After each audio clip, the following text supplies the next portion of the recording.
একটা গিয়ার বাইর করে নিয়ে আসতে অনেক সময় লাগে। আমি একদিন পশ্চিমবঙ্গের মমতা বন্দ্যোপাধ্যায়ের একটা ওপেন ডিসকাস দেখছিলাম টেলিভিশনে।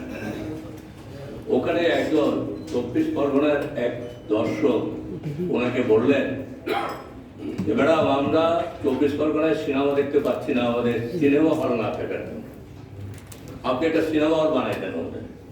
উনি বললেন সিনেমা হল আমি বানাতে পারবো না, তবে আপনারা যদি কেউ জায়গা দিতে পারেন সিনেমা হলে, তাহলে আমি আমার সংস্কৃতি মন্ত্রীকে বলে দেবো, সে আপনাদেরকে সহযোগিতা দেবে।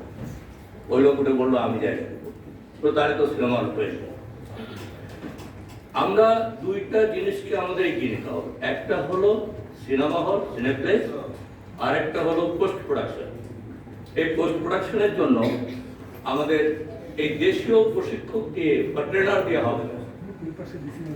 এইটার জন্য সরকার দিকে তাকিয়ে থেকে লাভ হয়। আমার জানার মধ্যে একজন ভদ্রলোক ফ্রিল্যান্সার, এক আমার মেয়ের ঢাকা ইউনিভার্সিটির আইবিএতে পড়ে, তাদেরই এক সিনিয়র ভাই, সে ওয়ার্ল্ড ব্যাংকের সাথে কথা বলে ব্যবস্থা করতে এই পোস্ট প্রোডাকশনে ট্রেনার, বাইরে থেকে ট্রেনার নিয়ে এসে প্রশিক্ষণ। এটি একটা কোনো কিছু না, আমাদের বড় বড় সংগঠনগুলো আছে এইভাবে কিন্তু আগাতে পারে। তারা কিন্তু বিভিন্ন সমিতি আছে, এগুলো আগাতে পারে, বিভিন্ন প্রপোজাল নিয়ে যেতে পারে। আমাদের এখানে অনেক ডোনার আছে, অনেক জায়গা আছে, যারা হয়তো ওয়ার্ল্ড ব্যাংকে নিয়ে সে চেষ্টা করছে, হয়ে গেছে। আমাদের দেশের বিভিন্ন মফস্বল শহরে এখন অনেক বয়সওয়ালা লোক আছে। আমরা যদি তাদের কাছে যাই, বলি আপনি এখানে একটা 20 সিটারের বা 30 সিটারের সিনেপ্লেক্স করেন, আমার মনে হয় যে ওরা যদি সমস্ত বিষয়গুলো জানতে পারে, তাহলে এই জায়গাতে ইনভেস্ট করার মতো অনেক লোক আছে।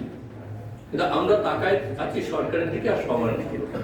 এভাবে যদি এইভাবে উদ্যোগ নেওয়া হয়, দুইটা জিনিসকে যদি পাশাপাশি আগায় নেওয়া হয়, একদিকে পোস্ট প্রোডাকশনের ডেভেলপমেন্ট, আরেকদিকে সিনেমা হল সিনেপ্লেক্স তৈরির জন্য উদ্বুদ্ধ করা ব্যবসায়িক, তারা ব্যবসার মনোভাব নিয়ে বসে আছে, ব্যবসা পাচ্ছে না কিন্তু টাকা আছে, তারাকে বোঝানো।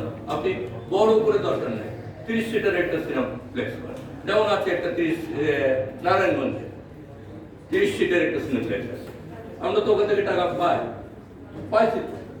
তো সেইভাবে যদি সারা বাংলাদেশে মফস্বল শহরগুলোতে কিছু সিনেপ্লেক্স হয়, আর ইয়াংদেরকে, তরুণ নির্মাতাদেরকে যদি আমরা সহযোগিতা করি, নারী পরিচালকদেরকে যদি আমরা সহযোগিতা করি, আমরা জানি যে আমাদের দেশে দিবা মেহতা তৈরি হবে না।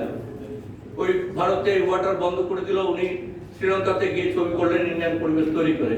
হয়তো এটা আমরা পারবো না, আমাদের নারীরা পারবে না, আজকে পারবে না, ভবিষ্যতেও পারতে হবে। তো আমাদের নারীদেরকে যেমন একদিকে সহযোগিতা করতে হবে, তাদেরকে এনকারেজ করতে হবে, তাদেরকে জায়গা ছাড়তে দিতে হবে, এবং নতুনদেরকে আমাদেরকে উৎসাহিত করতে হবে। মান অভিমান করে নতুনদেরকে পিছনে ফেলে রেখে একটা তরুণ ছেলে, একদম তরুণ একটা ছেলে রেহেনা মরিয়ম নূর বানিয়ে অফিসিয়ালি সে কানে চলে গেল, অফিসিয়ালি এন্ট্রি পেল সে কানে। এমনি কোথাও কোনো স্টল নিয়ে সে দেখায়, অফিসিয়াল এন্ট্রি নিয়ে সে কানে গেছে। তো এই সমস্ত মেকারদেরকে আমাদেরকে উদ্বুদ্ধ করতে হবে, সহযোগিতা করতে হবে। পোস্ট প্রোডাকশনের জন্য আমাদের টেকনিশিয়ানদেরকে ডেভেলপ করতে হবে, আমাদেরকে ডেভেলপ করতে হবে, তরুণদেরকে ডেভেলপ করতে হবে। সিনেমা হলের জন্য আমাদেরকে এইভাবে ব্যক্তি বেসরকারিভাবে আগায় নেওয়া যায় কিনা সেদিকটাও চিন্তা করতে হবে। সবাইকে ধন্যবাদ।